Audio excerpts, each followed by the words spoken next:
Let's get started. First off, thank you everyone for joining us here today. Today with me I have the Honourable Lloyd, Parrott, Minister of Energy and Mines, and the Honourable Helen Conway, Ottenheimer, Minister of Justice and Public Safety and Attorney General. A little more than a year ago, the previous government announced the Memorandum of Understanding between Newfoundland and Labrador Hydro and Hydro-Quebec to fully develop the Churchill River on Gull Island. As you will recall, at the time the former Premier announced that this deal would allow us to tear up the original 1969 Churchill Falls deal.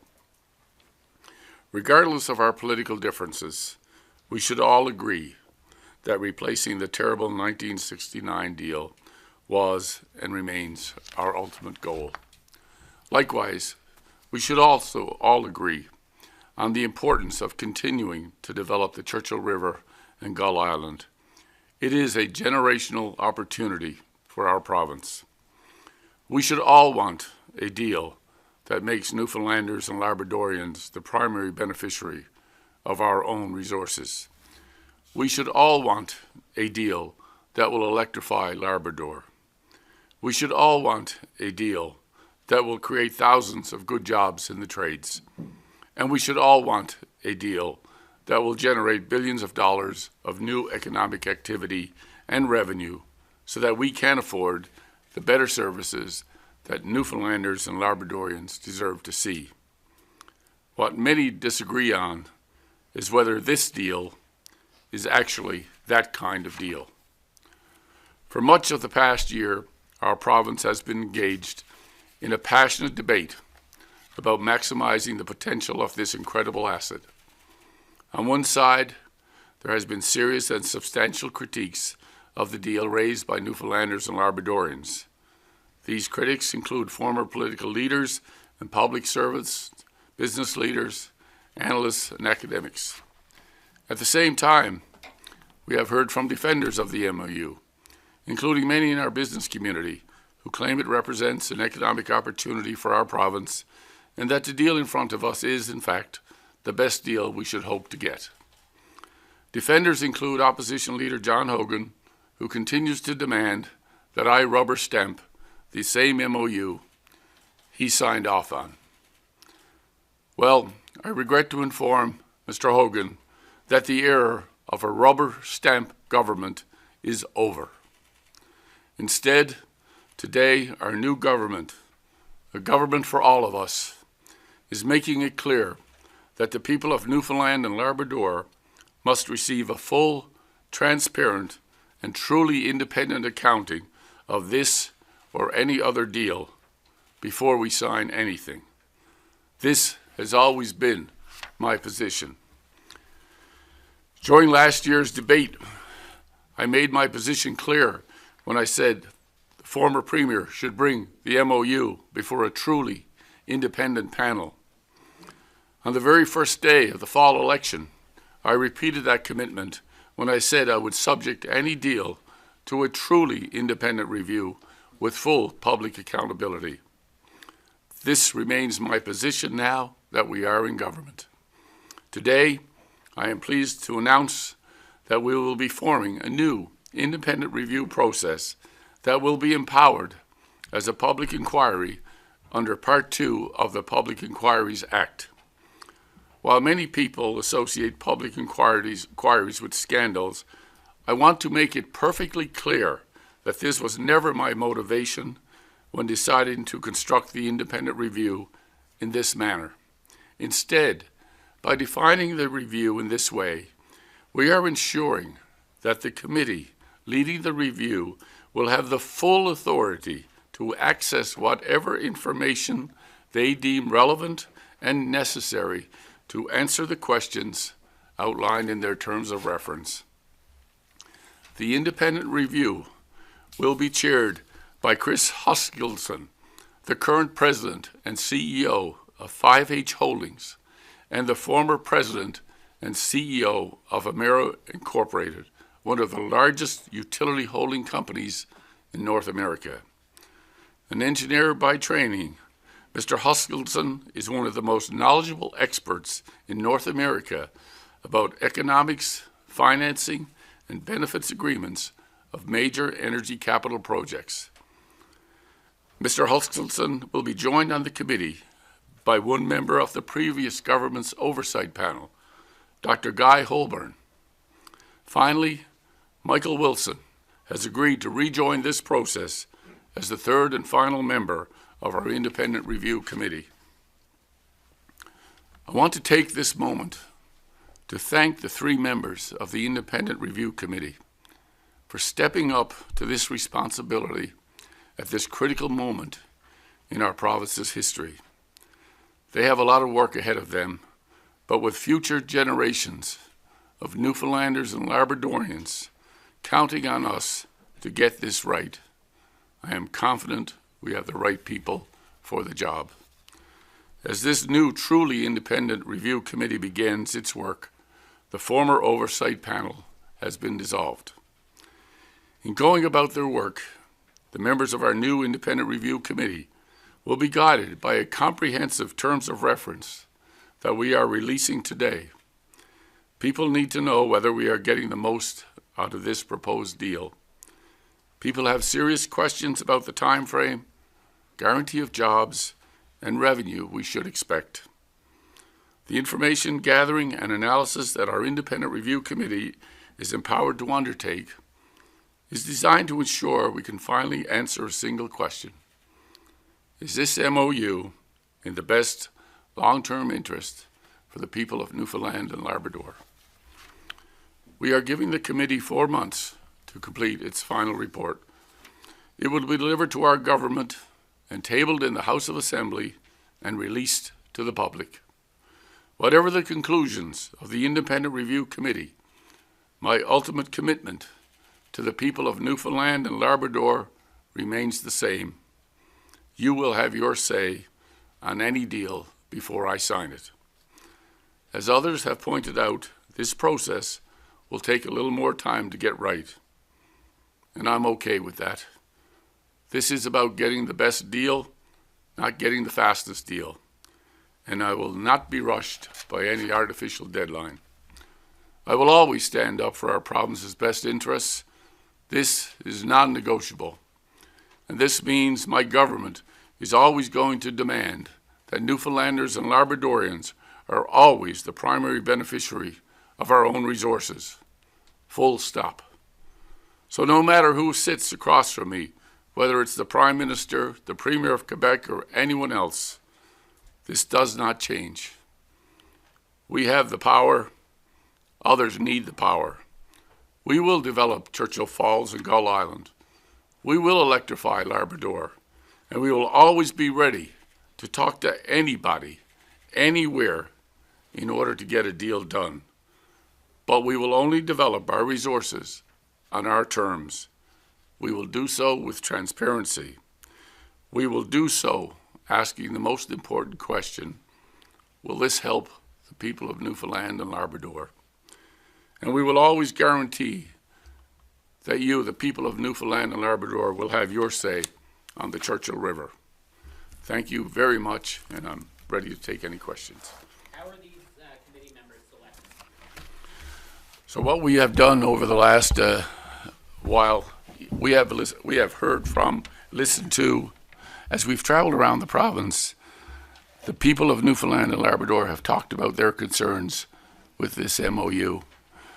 So what we have done is looked at how can we make this better, and we've looked at how we would develop a terms of reference. And what you'll see in the terms of reference are references to many of the questions that have been asked by people all over Newfoundland and Labrador. And I'd like to point out that at the end of that, we've provided a list of questions, but at the very end, it says, in addition to the matters the inquiry committee is encouraged to consider, the inquiry committee may review, analyze, and comment on any matter related to the Memorandum of Understanding it considers necessary to determine whether the Memorandum of Understanding is in the best long-term interests of the people of the province. Two of the committee members, as you are aware, are members of the former committee that were appointed by the Liberal government, and Chris Hutchinson has agreed to chair. Are you the one that chose them to be on the panel? Did you appoint them? I've spoken to all three of those and asked them to be part of this panel, yes. How did you decide just as I just outlined. We talked about the important thing here is what we put in the terms of reference. Because the previous committee did not have the flexibility to do what we're asking to be done now. This should have been done back in January. This full independent review should have had a terms of reference just like this, should have had the ability to speak on any issue, look at any materials, and discuss with anybody they needed to. But that wasn't provided. We are now doing that. They have the freedom to do and review this MOU like it should have been done back in January. Is 4 months enough time to do this? Yes, I think 4 months is adequate time to do this. You have said on the day that you were sworn in as MHA that you were thinking about a 60-day time frame. At Power and Politics, you were talking about a 90-day time frame. Now we're on 4 months. So can you explain the evolution of thinking there and how you arrived at this time frame? As we developed our terms of reference and as we developed and looked at the type of questions that could be asked, the type of investigation we needed to have, and in consultation with the 3 members of the committee, we agreed on this time frame. You said also the day you were sworn in that you would be launching this review within weeks. It's been, a month and a half, almost 2 months. Why did this take so long? Well, I would argue that I've turned around and done in 6 weeks what the previous Liberal government failed to do in almost a year. Almost a year. I've been calling for this since last January. If this had been started last January instead of what we put in place, we could have had this review done. Just to be clear on the 4 months, what is the deadline for this report to be submitted to government? It's outlined in the April 30th, I believe.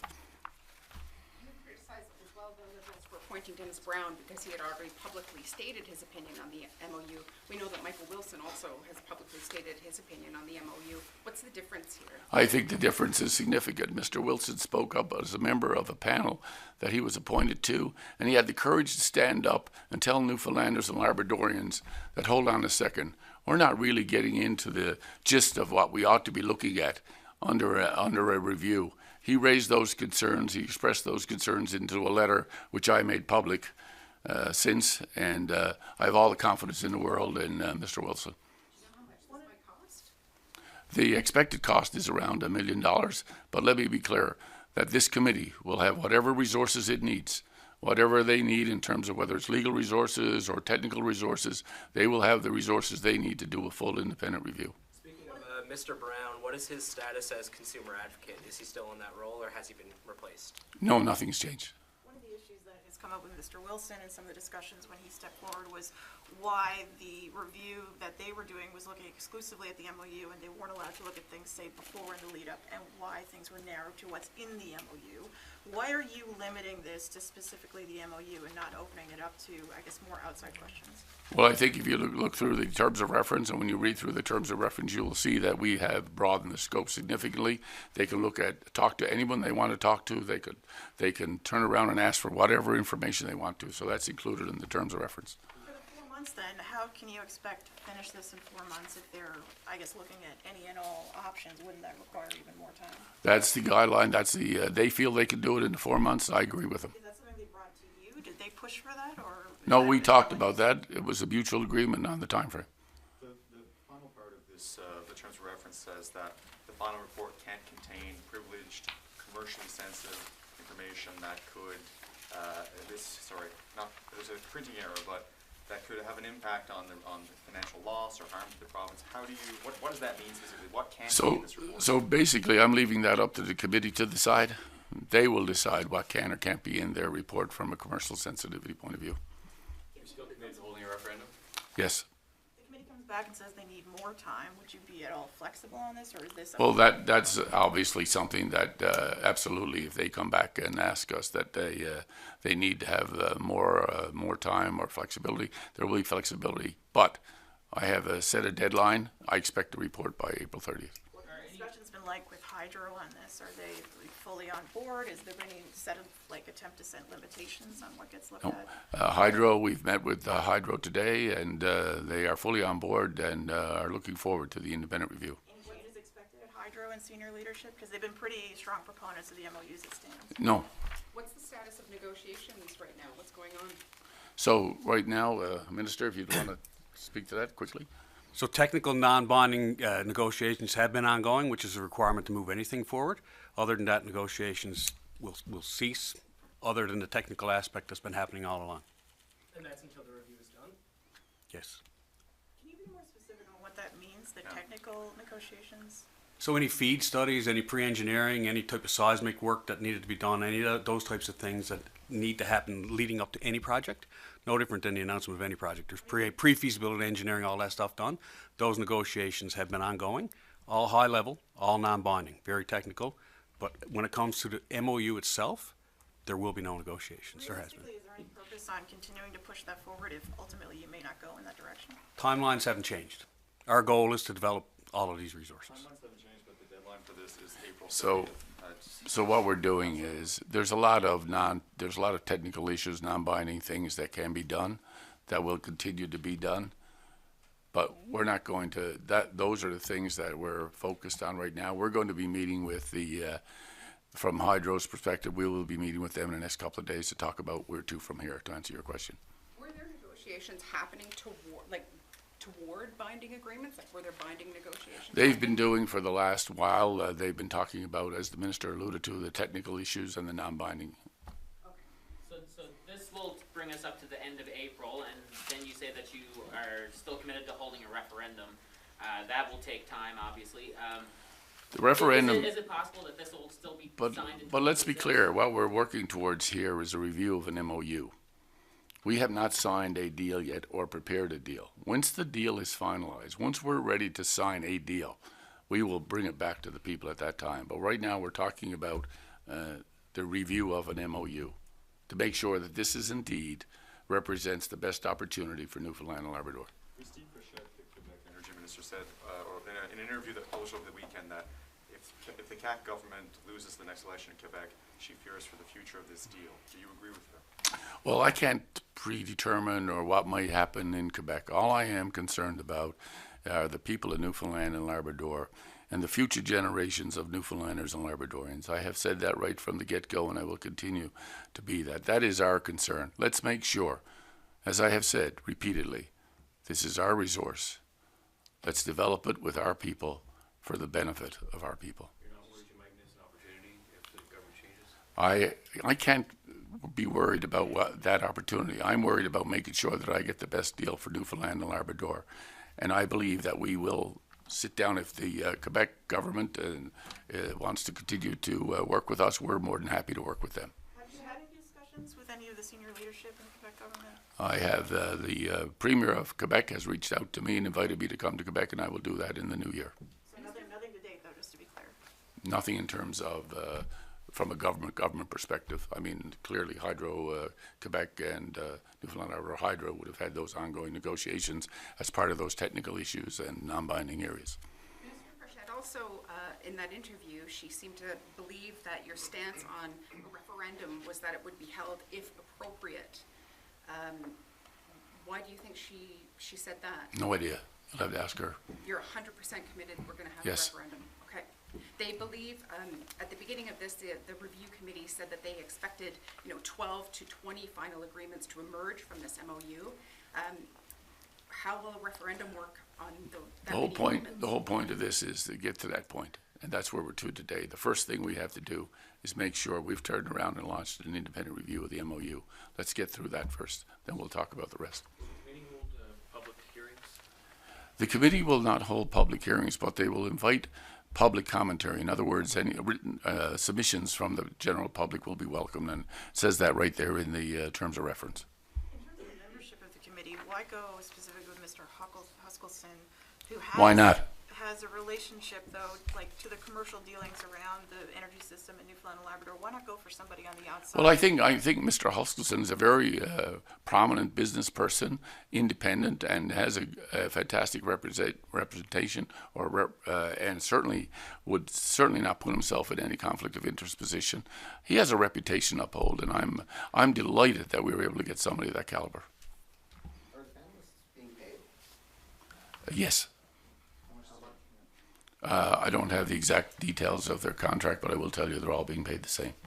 Do you have an estimate how much the whole process is going to cost? It's roughly $1 million. Is there any sort of, I haven't been able to go through all the details details yet, of course, but is there any sort of indigenous aspect to this in terms of like direct conferences or consultations required as part of Well, that'll be up to the committee. We expect them to engage with Indigenous representations. I did reach out to the Grand Chief of the Innu Nation before I came down here, and I have my officials, and I will be speaking to him again after I finish today. Any immediate response to the idea of this review? No, you'll have to ask them that.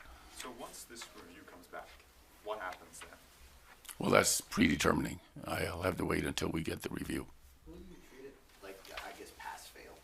If this review comes back and they say, some of it's good, we like the Gull Island part, not the Turkey Falls part, what will you do? Well, again, that depends on what the recommendations are. You know, that's why we're doing an independent review, because I want it to be truly independent. I want to hear from the people, and they will have an opportunity to talk to, as I just alluded to, anybody and everyone that they wish to talk to. Whatever information they think they need to do their report, they will have access to that information. So we're going to make all that available, and I look forward to getting the recommendations going into the House of Assembly.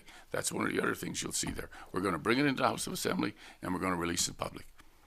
Forgive me if I missed this, but did you bring, is Hydro-Quebec aware of these plans? Like it's launching, Yes. it's 4 months? Okay. I think some people will see this as, you know, just in a way to oust Dennis Brown from the equation.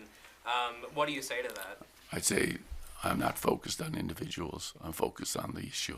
I'm focused on making sure that the people in Newfoundland and Labrador, that our future and the future generations after us will have an opportunity to perhaps sit back and say that we got it right.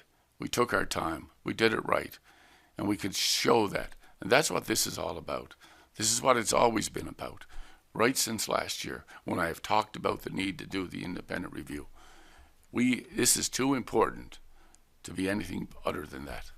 And just going back to the budget, you said around $1 million.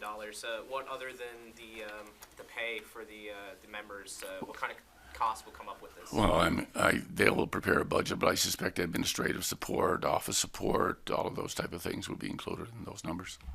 What would you say to people who would describe where we are now as maybe, you know, throwing out the MOU as it existed? I mean, realistically, the timeframes that you're talking about won't match with what they originally announced, and basically are going to say, well, this is basically a rebooting or an attempt to put forward a PC version of something. I have said, different. yeah, I have said right from the outset that, you know, I will not be held bound by any artificial deadlines. I think for me, I keep going back to it. As I said in my opening comments, we all have lived with the '69 agreement. We all want to see that replaced. But in doing so, we have to make sure that we've looked at the options of what they are. And I'm not going to predetermine what the committee will or won't say. That's going to be up to the committee, and that's why they've been given the authority to do what they're being asked to do. And I look forward to getting their report. How do you think this, I'm just curious how this is interpreted in Quebec. You know, a year after this is announced, we're launching a review process, and I wonder what that does to the relationship you have with the Quebec government, Hydro-Quebec, and trying to actually get this thing across the Well, like I said, the Premier Quebec has reached out, and I will look forward to sitting down with the Premier and having that chat. Was that chat before now, though? I think that's a big question. Is why not speak to them about this before releasing it? Well, we notified them that we were releasing it, and I had a previous conversation with the Minister of Energy when they were here for the governors and Eastern provinces meetings. But why not do that premier-to-premier discussion just before all of this happened? Just to get a sense of where they're at. We've turned around, like I said before, my interest is for the people of Newfoundland and Labrador. I've always been focused on the people of Newfoundland and Labrador. I remain focused on the people of Newfoundland and Labrador and getting the best deal for our province. You said you'll talk to anyone anywhere interested. Have you heard from anyone else yet? Well, there's been lots of chatter, but no, I haven't had a direct call. And could those conversations take place while this review is happening, or would you want that to be? Well, I think that I suspect that the review panel themselves will probably be interested in hearing from other people, and that's up to them who they wish to talk to, and anybody that wishes to reach out to them. Is Carl Smith or some of the others who are involved in the negotiations still engaged on that level, or has Yes. that changed? Okay. Can there be any sort of release of any terms that are put to them on kind of their direction for what they should be doing right now, or? Well, that's part of the discussions that we'll have with Newfoundland Labrador Hydro over the next few days. So really all of them, though, are, they're sort of a pin in their work, like they're not necessarily active right now? Oh, well, we've been describing exactly what's been happening for the last little while, and the negotiations have continued, dealing with the technical issues and the non-binding issues. How did Hydro-Quebec respond when you informed them of this plan? Well, again, that's why we'll have those conversations with them. You said you met with Hydro this morning. Newfoundland Labrador Hydro, yes. Were they involved at all in the preparation of these terms of reference? I've had briefings. The ministers had briefings from Newfoundland Labrador Hydro in the past. Briefings, but were they involved in preparation of this? But those briefings would have brought forward the information that they had at their disposal and shared with us. How binding are the recommendations of this committee? Like, can you reject them entirely? Well, my intent is to make all of those recommendations public and have a debate in the House of Assembly. Or are you bound to follow those recommendations? Well, I can't say that I'm bound by anything other than that I've got this independent review committee doing their work, and I look forward to their report. Just going back to the Quebec election next fall, have you spoken to any of the other parties about their take on this? No, they've already made their positions clear. They support the MOU. They stood in the House of Assembly and voted for the MOU. They voted for the other review committee that was in the House of Assembly. They were all fine with that. I wasn't. I didn't think it was an independent review committee. I thought the terms of reference were too tight. That didn't go far enough. So that's why we've launched this one. I've been talking about this now for more than a year. Sorry, I mean the other parties in Quebec. Have you spoken to any of them about what their take is on the MOU? No, I have not. Last question.